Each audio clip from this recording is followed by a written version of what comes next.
आपको यकीन नहीं होगा, लेकिन चीन के एक पुराने डैम ने इतना पानी रोका कि हमारी पृथ्वी की घूमने की रफ्तार ही बदल गई। जी हाँ, दिन हल्का सा लंबा हो गया है। अब चीन इससे भी 3 गुना बड़ा डैम बनाने जा रहा है। सोचिए अब क्या होगा, कहीं धरती डिस्को तो नहीं करने लगेगी। एक मजेदार फैक्ट बताऊं, चीन ने अपने ही देश में मेकांग नदी पर 12 डैम बना डाले। नतीजा ये हुआ कि नीचे के देशों में कभी सूखा तो कभी बाढ़ आ गई। मतलब चीन अपने पड़ोसियों के साथ पानी पानी खेल चुका है। अब हमारी बारी है। सच तो यह है कि भारत के पास चीन से बात करने के अलावा कोई और रास्ता भी नहीं है। 2006 में एक समझौता हुआ था कि चीन बाढ़ के मौसम में भारत को पानी से जुड़ा डाटा देगा, लेकिन डैम बनने के बाद वो इस समझौते को कितना मानेगा, ये एक बहुत बड़ा सवाल है। वैज्ञानिकों ने चेतावनी दी है कि हिमालय का यह क्षेत्र भूकंप के लिहाज से बेहद संवेदनशील है। इतने बड़े डैम में जब खरबों लीटर पानी एक जगह पर इकट्ठा होगा तो ये जमीन पर दबाव बनाएगा, जिससे भयानक भूकंप आ सकते हैं जो दिल्ली तक को हिला सकते हैं। हर साल असम में बाढ़ आती है, हजारों घर उजड़ जाते हैं, जिंदगियां तबाह हो जाती हैं। अब कल्पना कीजिए जब चीन अपनी मर्जी से इस महा डैम का पानी छोड़ेगा तो हमारे अपने लोगों का क्या हर्ष होगा। ये तस्वीरें आने वाले कल की एक दर्दनाक झलक हो सकती है। और दोस्तों, आखिरी सबसे बड़ा सवाल यही है, how will India counter China water bomb. Bharat की तैयारी क्या है? हमारा सिंघम डैम प्रोजेक्ट कितना मजबूत है? ये वो सवाल है जिनका जवाब पूरा देश जानना चाहता है। पूरी दुनिया में इस खबर ने दहलका मचा दिया है। इंटरनेशनल मीडिया इसे हिमालय वाटर वार का नाम दे रही है। क्या भारत और चीन के बीच अगली जंग पानी के लिए होगी? ये सवाल आज हर कोई पूछ रहा है। उस किसान का सोचिए जिसकी पूरी खेती ब्रह्मपुत्र के पानी पर निर्भर है। अगर चीन ने पानी रोक दिया तो उसके खेत सूख जाएंगे, उसकी रोजी रोटी छिन जाएगी। ये 2 देशों के बीच की लड़ाई नहीं, ये करोड़ों लोगों की आजीविका पर सीधा हमला है। अरुणाचल और असम के उन लाखों परिवारों का क्या होगा जिनकी पूरी जिंदगी एक नदी के भरोसे चलती है। सोचिए उस नदी की चाबी अगर दुश्मन देश चीन के हाथ में लग जाए तो जब चाहे उनकी खुशियों का गला घोट सकता है। ये सिर्फ पानी की लड़ाई नहीं, ये हमारी रगों में दौड़ते खून की लड़ाई है। ये कोई मजाक नहीं है। चीन ब्रह्मपुत्र नदी पर 12 लाख करोड़ रुपए खर्च करके दुनिया का सबसे बड़ा डैम बनाने जा रहा है। ये इतना बड़ा कि इसके सामने चीन का पिछला रिकॉर्ड तोड़ 3 गार्जेस डैम भी बच्चा नजर आता है। उन सैनिकों के बारे में सोचिए जो बर्फीली चोटियों पर हमारी रक्षा कर रहे हैं, और उन किसानों के बारे में जो खेती में हमारा पेट भरने के लिए मेहनत कर रहे हैं। ये लड़ाई उन दोनों के लिए है, ये हमारे भविष्य की लड़ाई है। लेकिन दोस्तों, एक कड़वा सच ये भी है, अगर चीन ने पानी छोड़ दिया तो हमारे पास उसको रोकने के लिए बहुत ज्यादा कम समय होगा। बाढ़ की तबाही को रोकना लगभग नामुमकिन हो जाएगा, और यही भारत की सबसे बड़ी चिंता है। लेकिन क्या भारत चुप बैठेगा? बिल्कुल नहीं। चीन के इस dam for a dam game का जवाब देने के लिए भारत ने भी एक ऐसा मास्टर प्लान तैयार कर लिया है जो चीन की सारी रणनीति को फेल कर सकता है।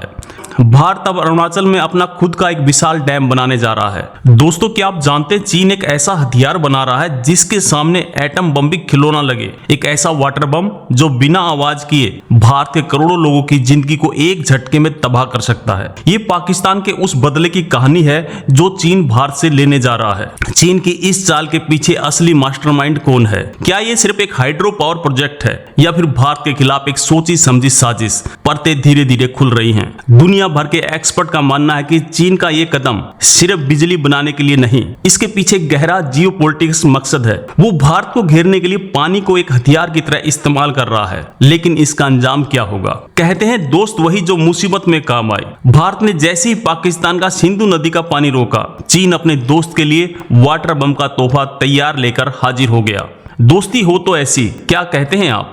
सबसे खतरनाक बात यह है कि ये डैम भारत के अरुणाचल प्रदेश की सीमा के महज कुछ ही किलोमीटर की दूरी पर बन रहा है। चीन का ये वाटर बम ठीक हमारे सिर पर टिक टिक कर रहा है और हम शायद एक बड़े जाल में फंस चुके हैं। इस वक्त इंटरनेट पे सबसे ज्यादा यही सर्च किया जा रहा है कि चीन के इस डैम का भारत पर क्या असर होगा। लोग जानना चाहते हैं कि क्या भारत का नॉर्थ ईस्ट एक सूखे रेगिस्तान में बदल जाएगा या फिर एक भयानक बाढ़ में डूब जाएगा।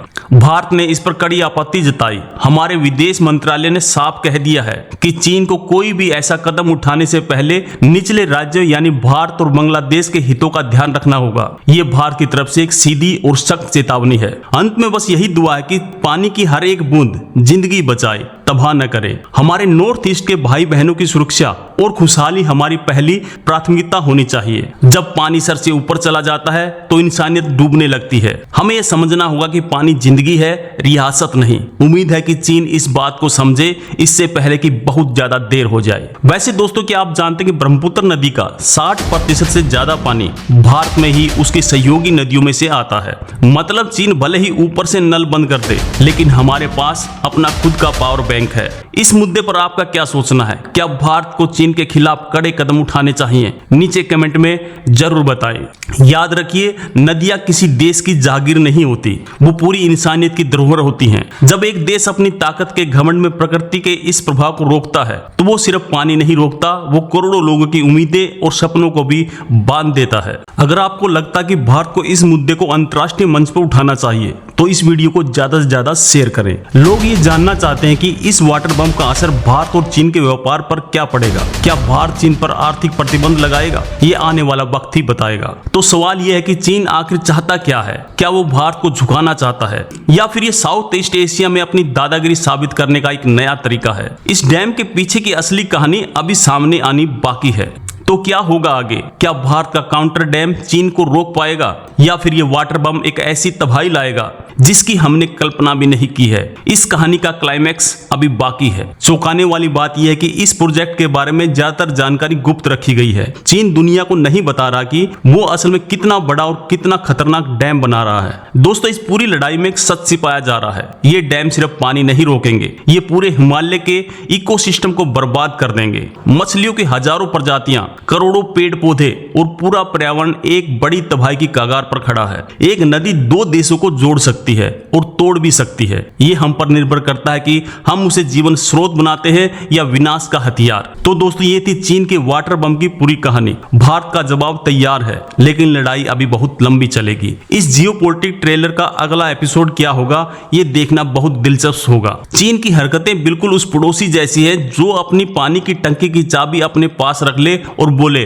भाई साहब आज कपड़े मत धोना, पानी नहीं आएगा। बस यहाँ मामला थोड़ा सा ज्यादा सीरियस है। और दोस्तों, जाते जाते एक और फैक्ट, ब्रह्मपुत्र नदी दुनिया की सबसे गहरी घाटियों में से एक बनाती है। इतनी गहराई में चीन जो डैम बना रहा है वो इंजीनियरिंग का कमाल तो है ही, पर शायद कुदरत के साथ बहुत बड़ा खिलवाड़ भी है। जब तक नदी का पानी बह रहा है तब तक उम्मीद जिंदा है। उम्मीद ही समझदारी की जीत होगी और ये नदी हमेशा की तरह जीवन देती रहेगी। चीन का हाल तो ऐसा है जैसे कोई बच्चा खिलौना छीनकर बोले, मैं तो बस देख रहा था। लेकिन दुनिया जानती है कि चीन सिर्फ देख नहीं रहा, वो खेल रहा है, और ये बहुत खतरनाक खेल है। क्या ये डैम पूरा हो पाएगा, या अंतर्राष्ट्रीय दबाव के चलते चीन को अपने कदम पीछे खींचने पड़ेंगे? इस कहानी पर हमारी नजर बनी रहेगी। आपको ये जानकारी कैसी लगी हमें कमेंट में जरूर बताएं। वीडियो पसंद आया तो लाइक करें और शेयर करना बिल्कुल भी ना भूलें। और ऐसी ही दिलचस्प वीडियो के लिए हमारे चैनल को सब्सक्राइब जरूर कर लें। बहुत बहुत धन्यवाद।